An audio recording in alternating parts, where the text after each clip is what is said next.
짜잔. 자, 보자. 보자.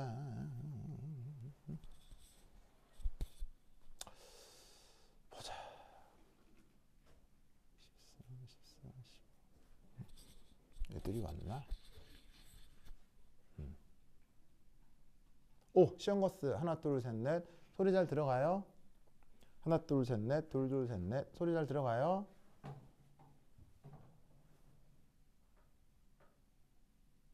오케이. 자, 그다음 봅시다.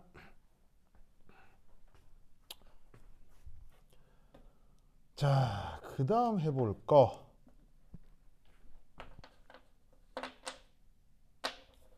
실제로 입시 문제로 나왔던 거에 대한 얘기를 해본다고 했었죠.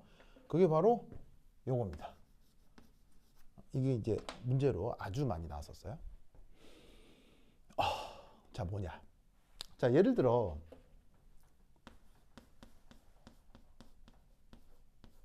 짜잔. 자, 물을 한번 생각을 해보죠. 물.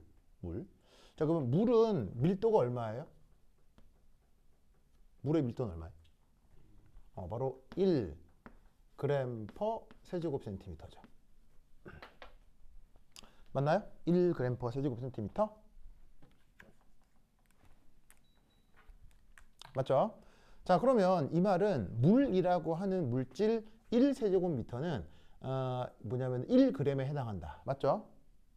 그럼 얘는 다른 말로 1g 나누기 1ml라는 얘기인데, 여기 이제 밀리의 뜻이 이게 이제 10의 마이너스 3승이잖아요. 그러면 마이너스 3승을 위쪽으로 보내면 얘는 다르게 어떻게 표현할 수 있냐면 1000g per 1리터. 맞나요? 이렇게 생각해 볼 수 있죠. 그럼 이 위에 있는 이 1000g이라고 하는 건 요건 바로 저 분자의 H2O 분자의 질량일 거예요. 그죠? 즉 H2O 분자를 그 1000g만큼 모아놓으면 그게 부피가 1리터가 된다는 뜻이겠지. 그게 여기 있는 밀도의 의미고요. 자, 그럼 얘는 다시 얘를 이제 약간 개념을 바꾸는데 어떻게 바꾸냐면 그 1000g을 저 물질의 분자량 혹은 몰 질량으로 나눠요. 그럼 보시다시피 요만큼 이게 이제 뭐가 되냐면 바로 분자의 몰수가 되는 거겠죠. 맞죠? 그러면 아시다시피 물질의 질량과 물질의 몰수는 서로 무슨 관계예요? 비례 관계죠. 그러니까 밀도를 질량 밀도로 생각해도 되지만 몰수 밀도로 생각해도 개념적으로는 같은 걸 거란 말이죠. 무슨 말 알겠죠? 그럼 여기에서 그램 샥샥 약분하고 얘를 쫙 정리해서 다르게 어떻게 쓸 수 있냐면 얘는 이렇게 쓸 수 있지.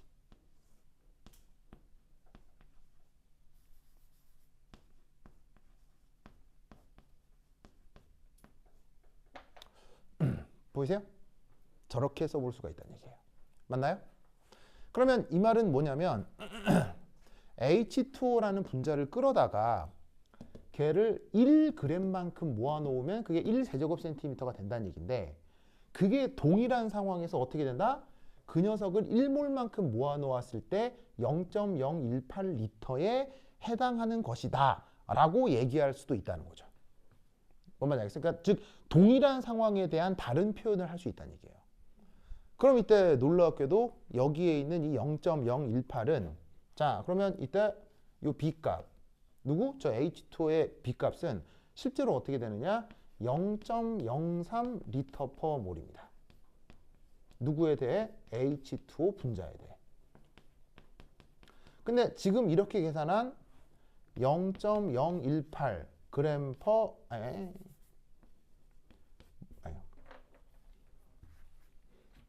요 리터 per 몰이라는 값이 요 B값과 어때요? 매우 비슷하죠. 맞습니까? 매우 비슷하죠. 아시겠죠? 굉장히 비슷하죠. 그래서 뭐 물론 절대로 뭐 같지는 않습니다. 뭐 한 0.02 정도, 0.03 정도 되니까 한 30% 정도 차이가 나긴 하지만, 그래도 상당히 유사한 값을 나타난다는 걸 알 수 있죠. 물론 여기서 약간 차이 나는 이유는 사실 이걸 거예요. 여기 있는 이 0.018은 무엇으로부터? 바로 액체 상태로부터 계산된 거잖아요. 그럼 액체 상태니까 얘는 이합체겠어요? 다합체겠어요? 다합체 상태죠. 그런데 아까 얘기했듯이 이 B값은 몇 합체를 형성할 때? 이합체를 형성할 때의 부피예요. 그럼 당연히 이합체 형성할 때가 부피가 커지겠어요? 다합체 형성할 때가 부피가 커지겠어요? 이합체 형성할 때 조금 더 커지겠죠? 그 정도의 차이가 있을 수 있다는 얘기예요. 하지만 그 값이 굉장히 유사한 값을 나타내기 때문에 어떻게 생각을 할 수 있다? 액체 상태 밀도로부터 이 B값을 근사할 수 있어요. 알겠죠? 대강 그 영역을 알 수 있다는 얘기죠. 그래서 카이스트 입시 문제로 뭐가 나온 적 있다? 저렇게 액체 상태의 밀도를 주고 그 밀도로부터 B값이 대략 어떻게 되겠느냐를 추정해 보라는 문제가 기출로 나온 적이 있습니다. 알겠죠? 저 논리를 꼭꼭 기억해 두시기 바랍니다. 알겠죠? 됐죠? 자, 적었어요? 그 다음 기출 문제 하나 더 보도록 하겠습니다. 여기 줄게요.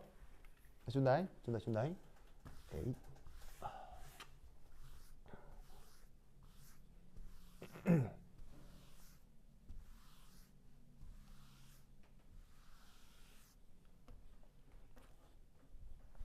퀴즈.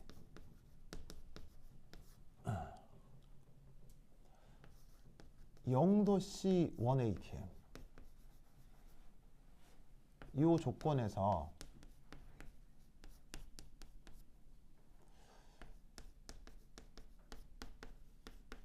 기체 분자 간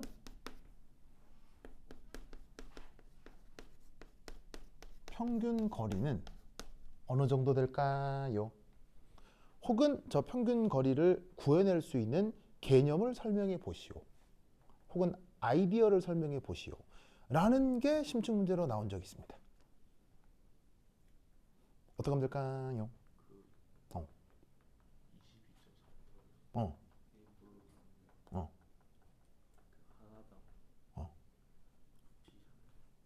그렇죠. 9로 바꿔. 아, 그런가요? 좋아요. 뭐 그것도 나쁘진 않네요. 네. 그러니까 이렇게 설명하라는 거예요. 그리고 사실은 어디까지나 저 평균 거리는 정확한 계산이겠어요. 어차피 다 근사겠어요. 근사기 때문에 그냥 적절하게 통할 수 있는 개념이면 다 되는 거야, 알겠어요?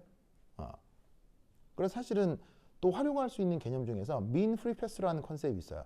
평균 자유 행로라는 개념이 있는데 그걸 통해서도 알 수 있어요.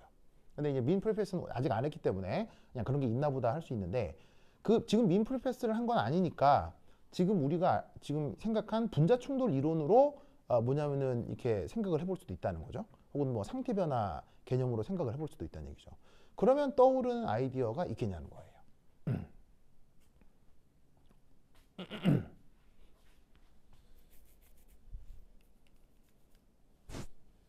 자, 도원거스 얘기 말고 또 떠오른 아이디어 있나요?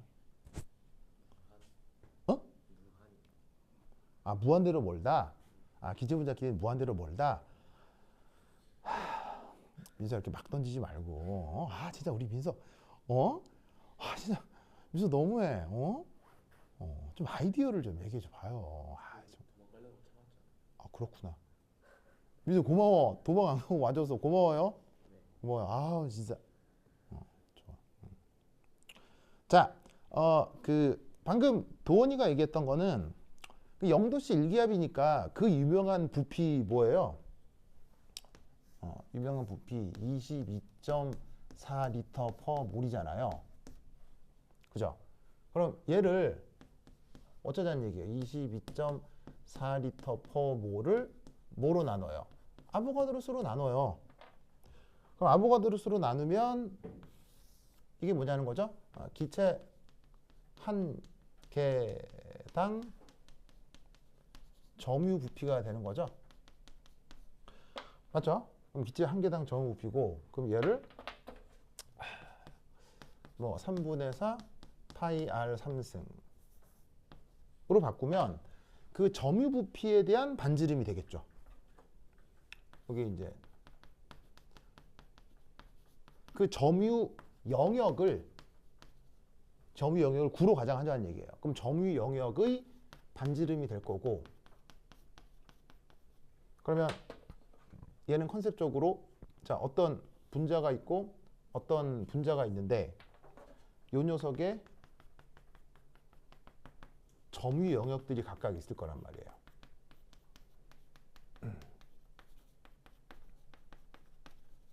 그러면 여기서 구한 이 R이 이걸 거거든. 무슨 말 알겠죠? 그러면 여기서부터 여기까지는 이렇게 구한 R의 2배다. 무슨 말 알겠죠? 저렇게 해보자는 게 도원의 아이디어예요. 오, 나쁘지 않아요. 좋아요. 그리고 실제로 저렇게 계산해도 되게 비슷한 값이 나와요. 다들 비슷비슷한 값이 나와요. 저렇게 하라는 건데 다른 아이디어가 있겠냐는 거예요. 지금 우리가 배운 컨셉으로.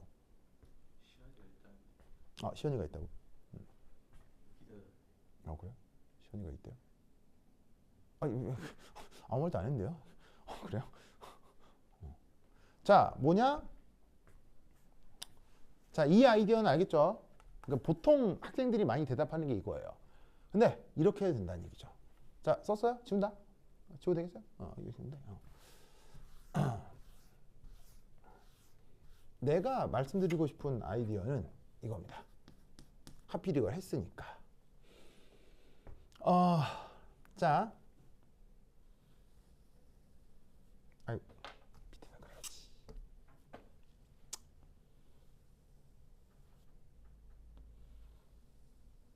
자, 얘가 이렇게 이합체를 만들었다 칩시다. 그럼 요 무게중심에서 요 무게중심 사이 거리는 얼마예요? 2감마죠. 맞나요? 2감마일 거 아니에요. 그런데 그게 아니라 이렇게 0도씨 1기압에 22.4L per 몰인 형태라고 해보자. 상황이라고 해보자. 그럼 22.4L는 이렇게 거대한 이제 그 뭐냐면 그 거시적 부피 속에서 분자기 이제 두세 개 있는 게 아니고 이렇게 다 있는 거죠. 이렇게 막 이렇게 띄엄띄엄 있는 거 아니야, 그지? 그럼 이럴 때 요 분자에서 요 분자까지 거리, 그다음 뭐 요런 거리, 이런 거리들이 다 비슷비슷하게 나타날 텐데 그 비슷비슷한 거리를 지금의 경우 뭐라고 해볼까? 뭐 R 제로, 말 제로, 말 제로라고 해보자 이런 말이지. 뭔 말인지 알겠죠? 알겠죠? 그러면 이때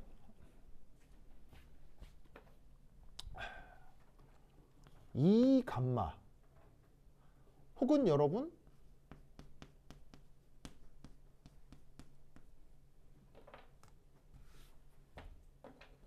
B B가 뭐예요? B가 뭐예요? 바로 여기서 얘기한 반데르발스 상수 보정항 B잖아요. 자체 크기가 B잖아요. 얘가 뭐였었냐면 바로 분자가 이합체를 이룰 때 점유 부피라고요. 맞나요? 그 다음 요 R0, 분자하고 분자까지 거리를 R0라고 하자.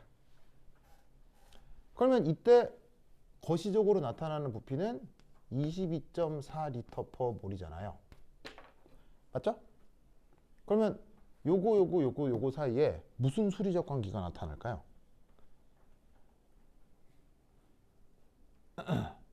무슨 수리적 관계가 나타날까요?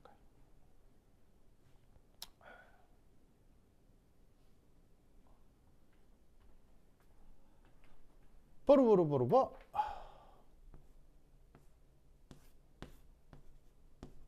이렇게 되지 않겠냐는 거예요. 왜냐면 거리를 상승하면 그게 부피의 개념이 되죠. 그게 서로 저런 그 양의 상관계가 있지 않을까? 비례적 관계가 있지 않을까? 라고 추정해 보자는 얘기죠. 뭔 말인지 아시겠죠? 그럼 여기서 우리는 어떻게 계산을 해볼 수가 있느냐? 어차피 이 R0를 구하면 되는 거 아니야. 그럼 얘를 다르게 계산하면 8 감마 3승 R0의 세제곱은 자 B값이 뭐였죠? B값이 4 곱하기 3분의 4 파이 감마 3승 곱하기 아보가드로 수죠?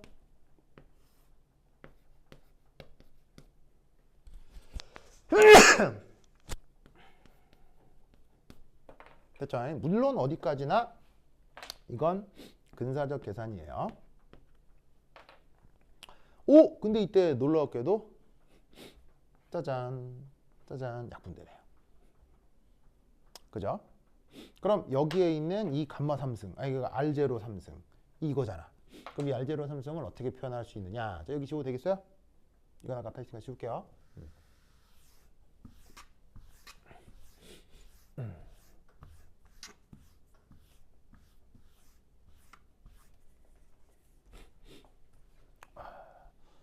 지우개 여기 많구나.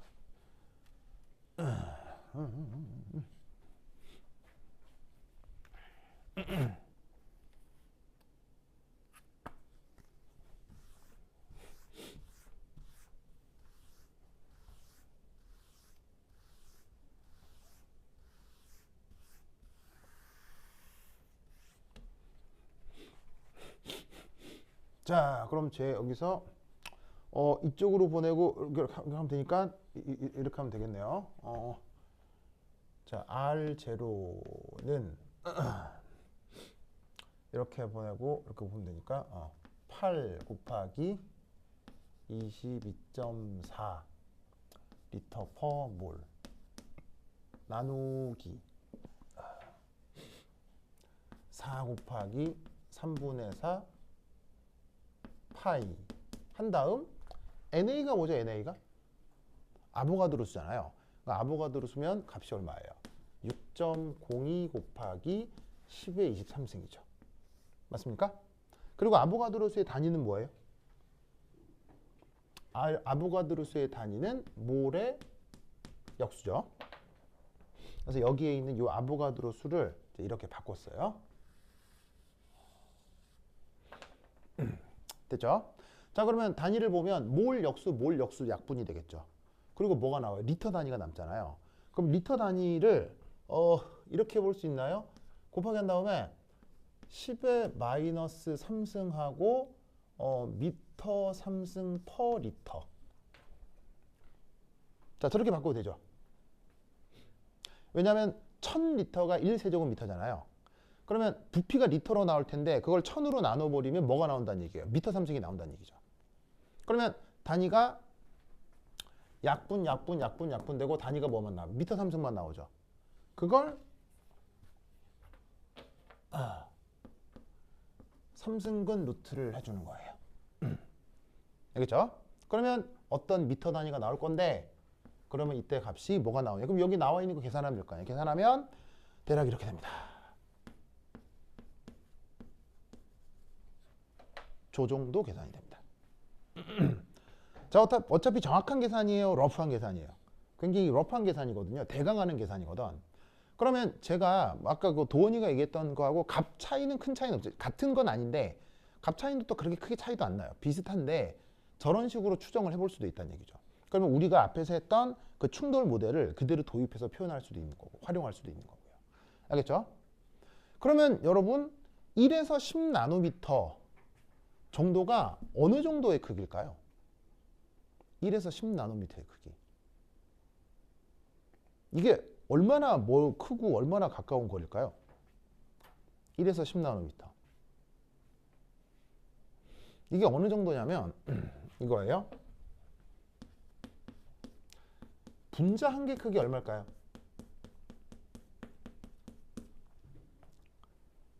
분자 한 개 크기 얼마일까요? 이런 데이터 외우고 있어야 돼요. 1옹스트롬이야. 그럼 1옹스트롬이면 미터로 바꾸면 몇 미터예요? 10의 마이너스 10승미터거든. 나노미터로 바꾸면 0.1 나노미터 정도고. 뭐만 알겠죠?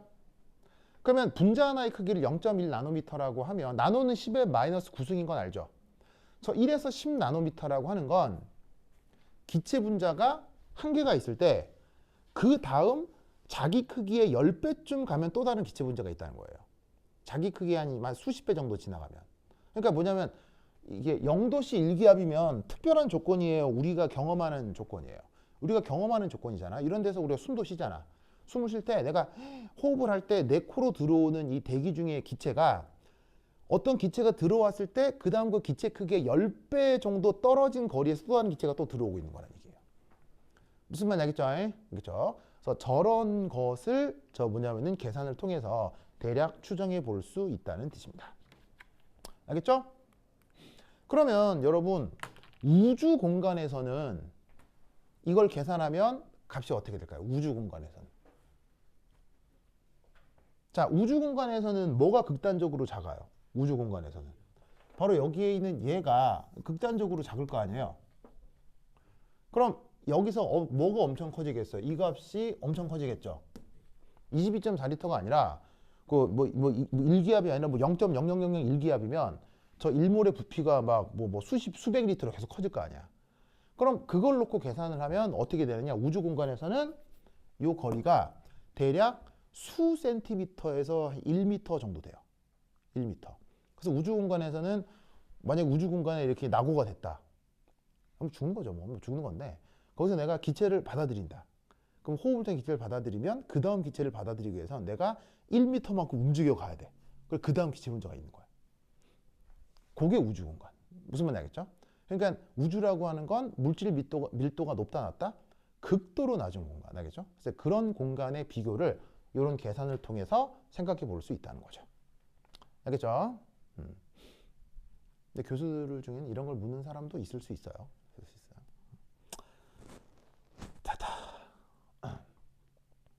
됐죠? 논리를 끄끄 해두시기 바랍니다. 자, 필기 마무리하세요. 자, 그다음 지운다. 지운다잉.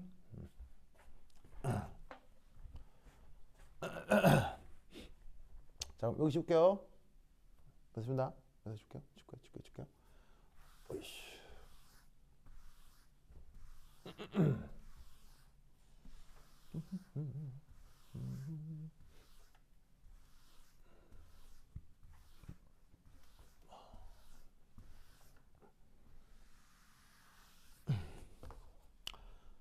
자, 그다음 다 끝나진 않겠지만 오늘 추가적으로 해볼 거 2번. 2번은 뭐 해야 되겠어요? 2번은 바로 요거 말고 요거. 자, 두 번째는 이겁니다.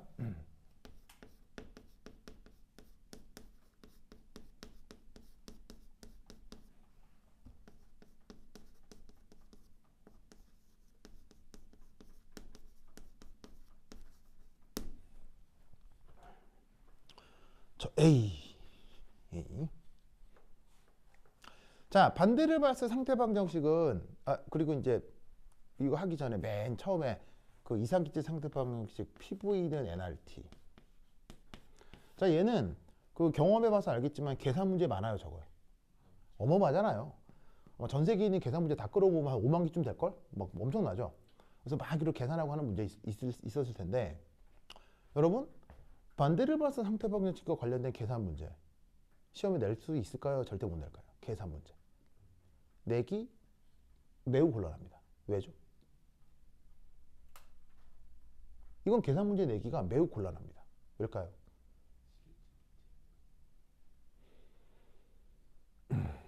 이건 몇 차 방정식입니까?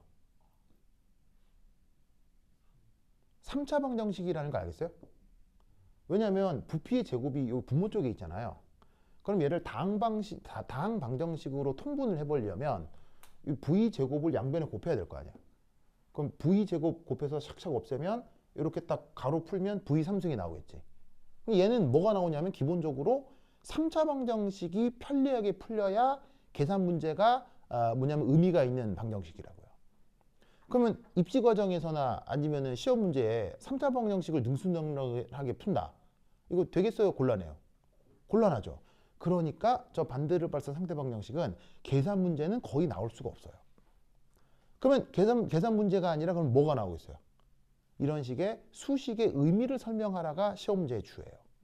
그래서 아까 B는 뭐라 그랬어요? 기체 자체 크기 보정항이라고 했죠? 마찬가지로 A가 분자 사이의 인력 보정항이다라는 저 말을 기억하는 게 굉장히 중요해요. 알겠죠? 이 말을 꼭 기억해. 사실은 이 말만 기억해도 기본 점수를 가져갈 수 있어. 그 정도로 저 말을 기억하는 게 중요하겠죠? 자, 그러면 여기서 어떤 생각을 해볼 수가 있느냐? 첫 번째 1. 첫 번째 1. 아, 내가 지금 뭘 해야 되냐? 아, 그렇지.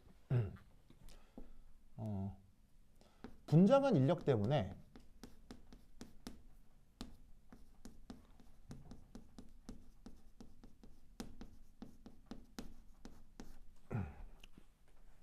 분자 간 인력 때문에 아유 말이 생각이 안 나. 때문에 아, 그렇지. 실제 기체의 압력은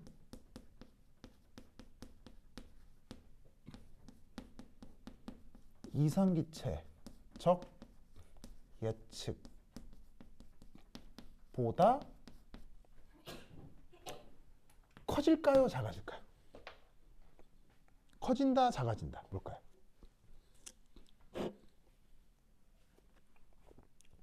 커진다, 작아진다. 뭘까요?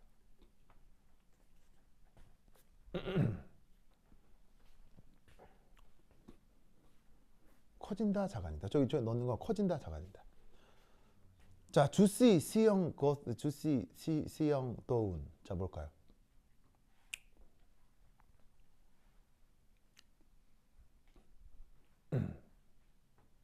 버러버러버러버 실제 기체의 압력은 이상기체적 열체보다 작아진다 라고 가정합니다. 자, 뭔 말이냐? 여러분, 그 기체 압력은 어떤 식으로 나타나죠? 기체 압력은? 자, 기체는 움직이다가 결국에는 어디에 충돌할 수밖에 없어요. 기체는 움직이다가 결국 그 들어있는 그릇을 들이받을 수밖에 없잖아요. 그럼 뭔가가 와서 이게 쾅 하고 부딪히게 되면 항상 충돌을 통해서 뭘 전달하게 돼 있어요?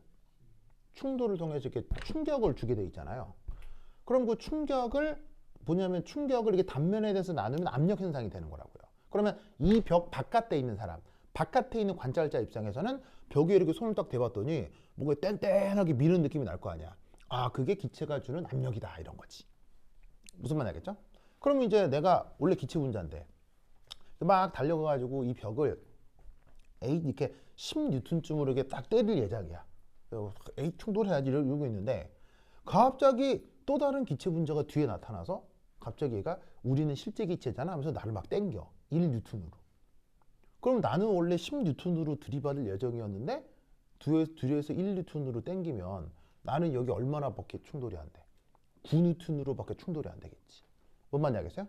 그러니까 그 나타나는 실제적인 압력은 이상기체라고 했을 때, 즉 인력이 전혀 없다라고 생각했을 때보다 압력이 작아지게 나타나는 것이 아닐까라고 생각하는 거예요. 무슨 뜻인지 아시겠죠? 그래서 이것으로부터 어떻게? 자, 아까 B를 도입한 후 방정식을 어떻게 썼었냐면요. 자, 이상기체적 압력의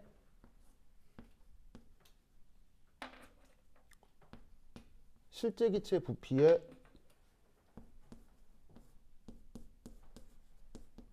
짠. 자, 여기까지 보정이 된다고 했었죠. 그런데 이것에 대해서 얘를 이제 어떻게 보정하느냐? 바로 요렇게.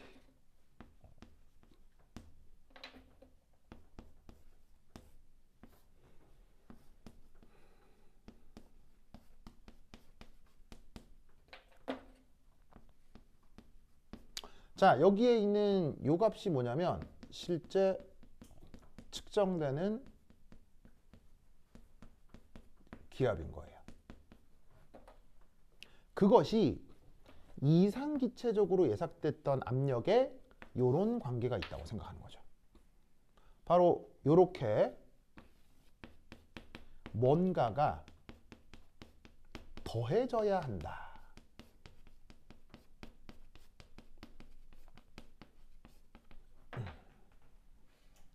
아시겠죠? 저런 생각을 누가 했다? 바로 반데르발스라는 양반이 했다. 이런 말이에요. 자, 여기까지 아시겠죠? 그렇죠? 그러면 이제 두 번째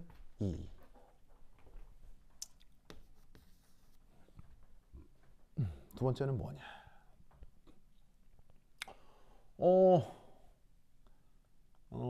두 번째는 말이 생각이 안 나네. 두 번째는 그렇지. 잘 봐. 그럼 봐봐. 그러면 부피가 그죠. 그럼 저 말을 생각해보자. 자, 알파의 속성. 첫 번째 1. 부피가 작아요. 그러면 분자 간 인력, 분자 간 거리는 멀어질까요? 가까워질까요? 가까워지죠. 그래서 부피가 작을수록 분자 간 거리는 가까워지고, 분자 간 거리가 가까워지면 인력은 커질까요? 작아질까요? 인력은 커지는 거죠. 그러면 이 말은 무슨 말이냐면 알파가 커져야 된다는 얘기예요? 작아져야 된다는 얘기예요? 바로 부피가 작아질수록 알파는 커져야겠구나. 왜? 인력 때문에 저 더하기가 생기는 거 아니에요? 그럼 인력이 더 세지면 더 크게 더해져야지. 이해하시겠죠?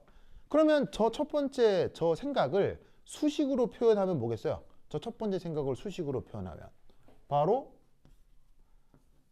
알파는 부피하고는 반대 상관관계가 있고 어떤 비례상수가 있지 않을까?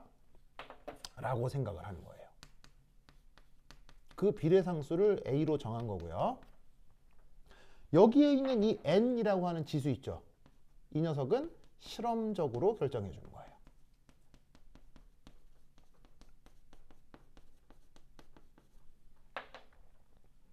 아시겠죠? 실험적으로 결정을 합니다.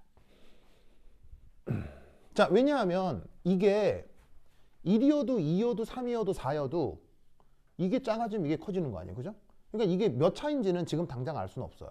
그래서 1, 2, 3, 4 뭐가 됐건 작아지면 커지니까요. 알겠죠?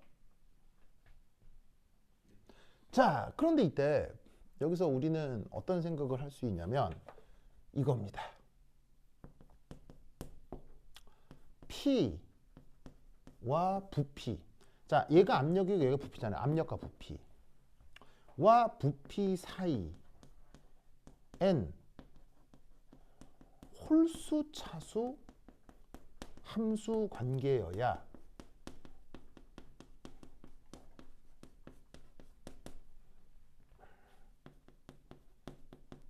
실제적 상황을 표현할 수 있습니다.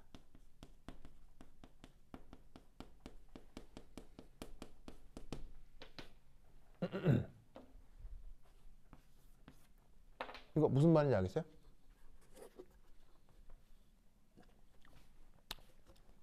뭔 말인지 알겠어요? 자, 홀수 차수라면 몇 차? 1차, 그 다음 3차, 그 다음 5차, 알겠죠? 근데 압력하고 부피 사이가 1차 함수인 건 좀 에바잖아요. 왜냐면 그 PV는 NRT도 1차 함수는 아니잖아요. PV는 NRT도 그 분수 함수니까 1차 함수가 되면 이게 직선 관계로 압력 부피가 이렇게 변한다. 이건 좀 에바잖아. 그러니까 1차 말고 3차, 5차, 7차 이런 걸 생각해 보자는 얘기죠. 그러면 홀수 차수여야 되니까 무슨 차는 안 된다는 얘기예요. 짝수 차수는 안 된다는 얘기죠. 그럼 짝수 차수가 왜 안 되는지 한번 볼게요. 적읍시다. 자, 부피가 있고 압력이 있는데 만약에 이게 둘이가 2차 함수 관계다. 2차 함수. 그럼 함수가 어떻게 그려지는 거야? 2차 함수니까. 뭐 이렇게 될 거 아니에요. 맞아요? 2차 함수 이렇게 되는 거 맞죠? 그럼 여기서 우리는 어떤 상황을 관찰하게 되냐면 압력이 증가할 때 부피가 증가하는 상황이 나타나야 해요. 뭔 말인지 알겠어요?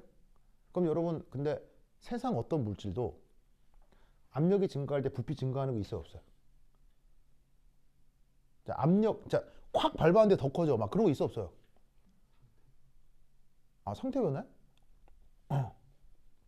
상태 변화? 그 상태 변화 순간에서 그런 거고요. 모든 유니버설한 조건에서요. 연속적으로 계속.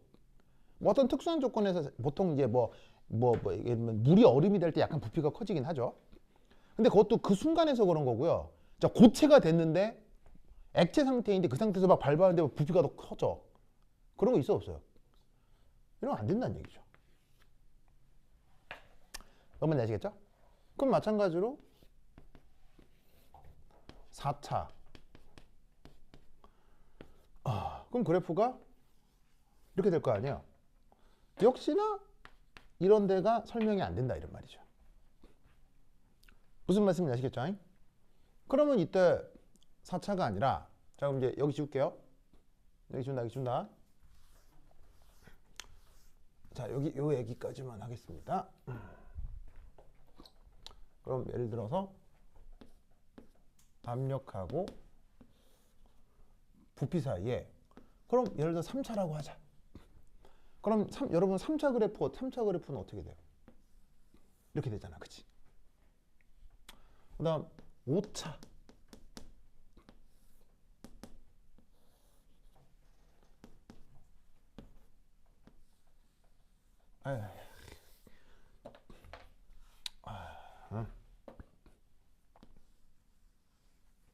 이렇게 되는 거 아니야? 그지? 그럼 여러분 이렇게 홀수 차수가 돼버리면 이런 현상 나타나요, 안 나타나요?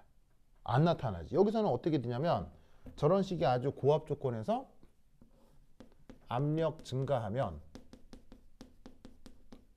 어디서나 부피가 감소하는 것을 확인할 수 있다는 얘기야. 뭔 말인지 알겠죠? 아까 같은 이상한 일은 안 벌어진다고. 그러니까 짝수차수는 안 되고 홀수차는 돼야 되는데 그런데 홀수차도 해결해야 되는 문제가 있지. 함수가 이런 구간이 발생하지 뭐 요동치는 구간이 있지. 그럼 이런 거는 수학적으로 어떻게 해결하느냐? 이렇게 해결합니다.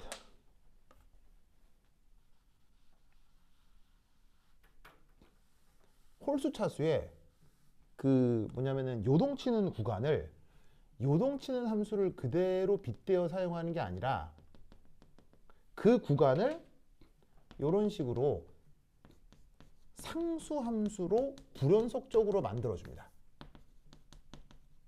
그래서 요동치는 구간은 없애버리고 그 요동치는 구간을 상수함수로 대체합니다. 자, 그럼 저 상수함수의 의미를 생각해 볼까요? 이 상태의 상수함수란 얘기는 등압 조건인 거죠. 맞아요? 등압 조건? 이게 뭘 얘기하느냐? 이겁니다. 이 상태가 기체 상태입니다. 물론 뭐 이렇게 0 이상이어야 되겠죠. 압력이 음수일 수는 없으니까. 그러면 이때 이게 뭐냐? 액체 상태입니다. 그러면 이 구간이 뭐다? 상태 변화 구간입니다.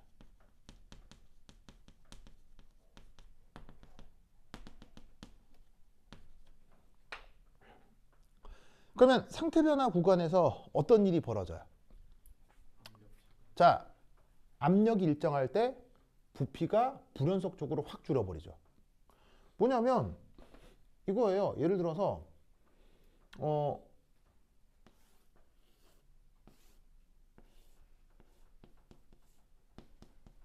1기압이에요. 100도씨 수증기예요.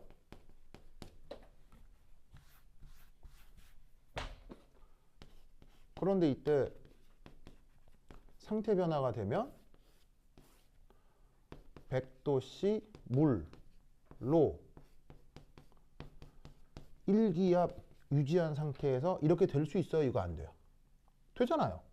왜냐하면 100도씨 일기압에서는 물로 존재할 수도 있고 100도씨 일기압에서는 수증기도 존재할 수 있기 때문에 100도씨 수증기에서 일기압으로 꾹 누르면 등속으로 누르면 액체가 푹 액체로 이렇게 팍 바뀌어 버린다고요.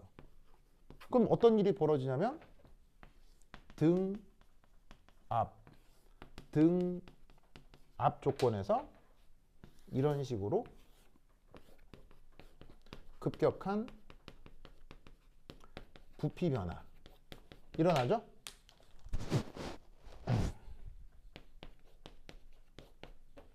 그 급격한 부피 변화를 상수함수로 표현해 주는 거예요. 뭔 말인지 알겠죠? 그러면 함수 자체를 홀수차로 도입을 하면 기체 상태로 있을 때, 액체 상태로 있을 때 상태 변화 다 표현 가능하다는 얘기죠. 뭔 말인지 아시겠습니까? 알겠죠? 그렇죠? 이때 반데르발스는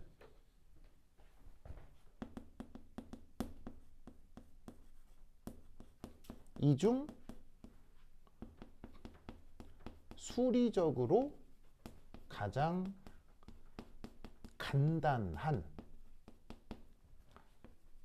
3차 함수를 도입했던 거예요.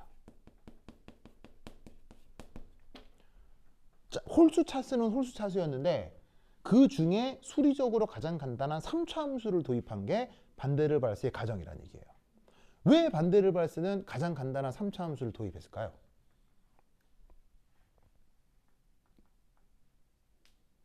왜 반데르발스는 3차 함수를 도입했을까요? 바로 저 사람이 19세기 사람이라서 그래요. 19세기에는 뭐가 없어요? 계산기하고 엑셀 프로그램이 없잖아요. 그러니까 그때는 계산이 복잡하면 그 수식을 쓸 수 있다, 못 쓴다? 못 쓰는 거예요.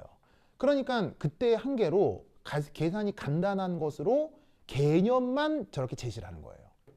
제가 3차냐 5차냐는 중요한 문제가 아닌 거예요. 무슨 뜻인지 아시겠어요? 그래서 아까 실제 기체 상태 방정식이 여러 개가 있다고 했죠. 여러 개가 있다고 했죠.